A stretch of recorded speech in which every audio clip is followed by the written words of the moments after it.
See everything, bro. I see it. I just don't care. What's good? It's Amorshe E back with another video. DDG decided to somewhat address his situation with Ruby Rose. He didn't go into detail, but he basically said he doesn't care how the internet is making him look. He said he is aware of the comments people are making and their opinions. For the people that bashed him online, DDG said no one has ever said it to his face. He didn't come out and mention Nate So Ugly directly, but it seems he is referring to his tweets that he posted. The tweets were negative, and Nate So Ugly said DDG is the type to wife the neighborhood hoe. He also said that DDG misses Kennedy. I don't know what his motive was. Maybe he was seeking attention and wanted clout, and he got the attention he was looking for because DDG addressed it, even though it was indirectly. He did say this guy was a fan of his, so it must seem out of nowhere for him to be going in on DDG like that. I have learned to not care, bro. Like, no comment or nothing that would offend me that is said on the internet has ever translated into real life. You know what I'm saying? Like, anybody that talked crazy to me on the internet never said this shit in real life, and I've been doing this for 6 years, you know? Some people may have felt it wasn't DDG's idea to post Ruby, but DDG is making it very clear that everything he has been doing lately is because he wants to do it. He said he has felt disrespected by the comments people have been making and feels like some of the comments are only made for people to get hella likes. People are going to have their opinions. Some people who are DDG squad don't care who he is dating but feel he may deserve better. I've seen comments where people are still going to rock with DDG but also said they tried to warn him. DDG is going to do what he wants to do and nobody can control his actions. He obviously doesn't feel like what he is doing is wrong. None of y'all can be Hitch. None of y'all can be relationship counselor for me. I like what I like. I'm doing what I do because I want to do it. I'm 22. Let me live my life. Let me do what I want to do. Point blank, period. Okay? That's all I ask. Because this has been too much disrespect from y'all. And I'm like, damn, bro, what if that comment that you... Think about this before you comment, bro. Because I got feelings like you. I'm like, damn, bro. Like, I thought you supported me. And then you're going to go there and you're going to comment that shit that could hurt my feelings. You know what I mean? Just think about me before you comment some shit, you know? That's all I ask. Before you try to get some likes from a random person across the world that don't even know you. You know, that's all people do hate comments for, just so they can get some likes from people and feel validation in their life. DDG was vague in this video, and I thought he was going to be a bit more transparent, but he could be saving that for the Q&A video with Ruby that he is going to be dropping. He said he is going to be clearing up a lot of things, so that will be something to look out for. Moving on, Seven posted a Q&A and basically talked about how she is still able to remain herself while dealing with negativity. She said she focuses on the love that she receives from the people closest to her instead of spending energy on one thing that could be perceived as negative. She also answered the question that she gets a lot, which is, does she feel like she is toxic? Do you think that you're toxic? I see this a lot, y'all, and what I will say is that I am my best self when I'm loved properly, when I'm around people who genuinely love me and who genuinely take care of me. And I definitely think when I'm not being loved properly, I tend to act out, but it's more of, I think it's more of a defense mechanism than it is just me being toxic. It's how I feel like I'm defending myself. You know, when you feel attacked, or when anybody feels attacked, they tend to act out. And I definitely think that I act out a little differently than most people. I haven't quite learned how to control myself. I'm learning. It's a learning process, which is why I said I would never want to be stuck mentally where I am. Seven has a good group of supporters who tell her she deserves better and that she is not a toxic person. I'm not sure why people will feel she is toxic.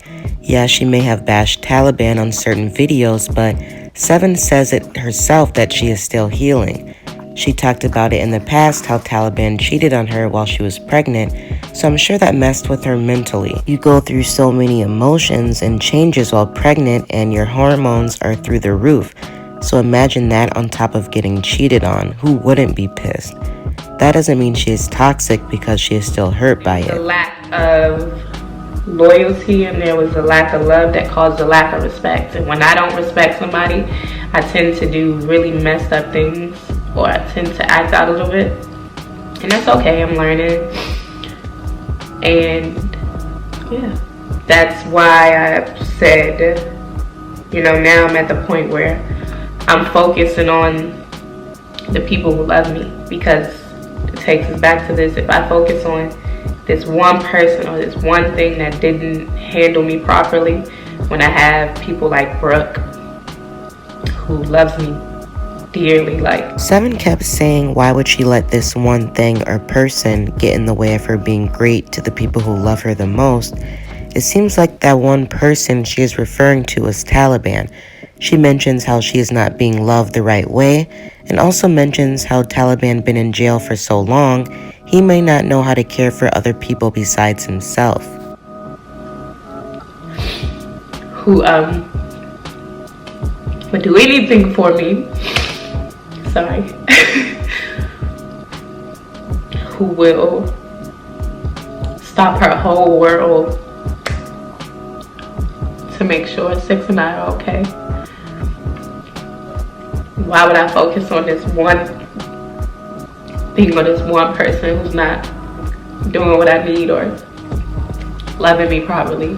When 7 broke down, it was sad because she didn't have to answer these type of questions, nor did she have to be this open to her supporters, but she was. She decided to give this raw Q&A and show that she is going through things as well. She shows that her family is her main support system and mentions Brooke and her mom being her true backbone and who she can count on for everything.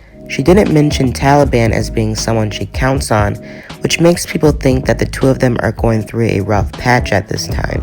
But I'm learning what triggers and who triggers my toxic behavior, because if I'm okay with this big group of people and I'm not toxic to them, but it's this small thing that, makes me toxic, then, clearly it's not a me problem, it's them.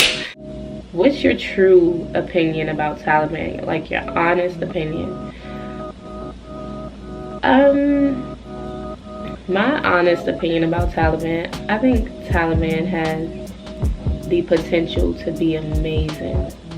I mean, he literally possesses some, a lot of qualities that people really want to have. He has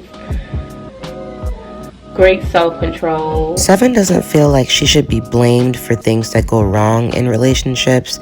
You can tell that she took her time responding to that question and wanted to put her response in the best way possible. She didn't bash Taliban and said he does have some good traits, but you can tell there's areas of improvement that she wishes she can see from him. And I think that if he applied that self-control to all areas and all aspects of his life, then he would be good. I think Taliban has the qualities to be amazing to anybody, not just to me, to his friends, to his family. He struggles in every aspect, which is why I don't take it personal. We all, have felt, have been disappointed or, felt hurt by him. But I think that with a little more compassion, he's gonna be amazing. 7 makes it seem like her entire family has been disappointed in him at some point. And I'm sure for her mom and sister, they probably felt some type of way after finding out about Taliban not being loyal to 7. But it's good to see that they can all still continue to joke around, but it's still a healing process for 7, especially if it happened multiple times. Really his full maturity and really learns to care about people more, and I think too, when you spend so much time in jail and going through that process, you forget that there's other people, that there's other people to think about, because it's just you when you're behind that wall, and it's just you in that cell, and it's just you and your thoughts. And hopefully one day he'll get back back to the world, you know? I think he still loves like he's in prison. I think he still moves like he's in prison. I think he still carries himself as if he's still in prison, and you don't have to do that. I think that once he realizes he has people that really, really love him, he'll be better to them. So that's what I really think about Taliban. I think he has a lot of potential, and I can't wait to see him unlock it. Yeah, that's it. It's obvious how much Seven cares about Taliban, and she is rooting for him. Seven tweeted some interesting things. Could be related to what's going on with her relationship, or it could just be a coincidence. She tweeted, "You can't be there for someone that ain't there for you, and you shouldn't."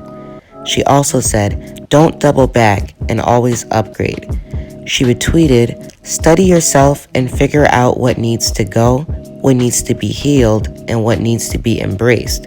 When they were in Miami and celebrated Taliban's birthday, it seemed like that trip turned sour and that they might have broke up because of what Seven was posting on social media about her being single. So people thought they broke up during that time. If things are rocky between the two of them, then hopefully things will work out because no relationship is perfect. Let me know what y'all think. Do y'all feel DDG is switching up? Do you think Seven and Taliban broke up? Let me know in the comments below. And as always, don't forget to like, comment, subscribe, and hit that notification bell. And until next time, peace.